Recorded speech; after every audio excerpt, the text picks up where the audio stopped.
அடுத்ததாக பார்க்கக்கூடிய ராசி கும்பம்.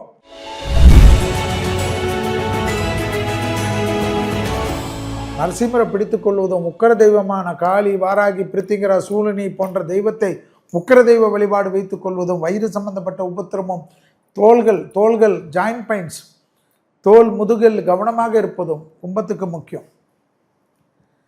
கும்பத்துக்கு இந்த வருஷத்தில் அபிரதமான ஒரு நல்லது நடக்கும். எப்போ? ஏப்ரல் 14ஆம் தேதியிலிருந்து தொழிலில், உத்தியோகத்தில், வியாபாரத்தில், படிப்பில் இருந்த மனக்குறைகள், கஷ்டங்கள், ஐயோ என்னடான்னு அழுதுகின்னு இருந்த கும்பராசிக்காரங்க ஜம்முன்னு போவீங்க, அனுகூலமாக இருப்பீங்க, எடுத்த காரியத்தில் ஜெயம்.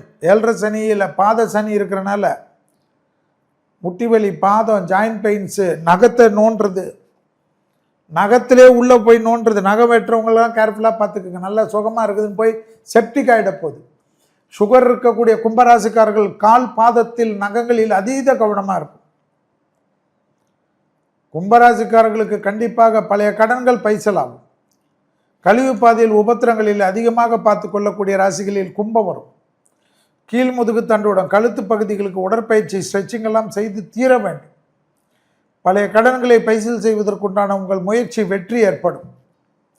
தொலைதூரத்திலிருந்து நல்ல செய்தி வருவதும், அனுகூலங்கள் ஏற்படுவதும் எல்லாம் வரும். தொழில், உத்தியோகம், வியாபாரம், படிப்பு இந்த வருஷம் நிச்சயமாக அற்புதத்தை ஏற்படுத்தி தரக்கூடிய ராசிகளில் கும்பம் உண்டு. தொழில் கிடைக்கல, உத்தியோகம் கிடைக்கல, வியாபாரம் கிடைக்கல, படிப்பு கிடைக்கலன்னு கும்பராசிக்காரர்கள் புலம்பினார்கள் என்றால் ஏப்ரல் மாதத்திலிருந்து அவர்கள் கண்டிப்பாக அவர்கள் நடிக்கிறார்கள், இல்லை என்றால் முயற்சி செய்யவில்லை என்று பெரியோர்களும் துணை அல்லது துணைவியாரும் நினைத்து கொள்ளலாம். ரீல்ஸ் பார்த்துக்கணும், டிவி பார்த்துக்கணும், ஃபோனை நோண்டிக்கணும், எல்லாம் ஏற கட்டிட்டு கும்பம் டப்புன்னு இறங்கணும். ஆனால் பழைய காலத்து எதிரிகள் விஷயத்தில் போய் நோண்டக்கூடாது. அவமானப்படுவீர்கள், கஷ்டப்படுவீர்கள், வருத்தப்படுவீர்கள். கும்பராசிக்காரர்களுக்கு யோகங்கள் அதிகமாக கிடைக்கக்கூடிய ஆண்டு.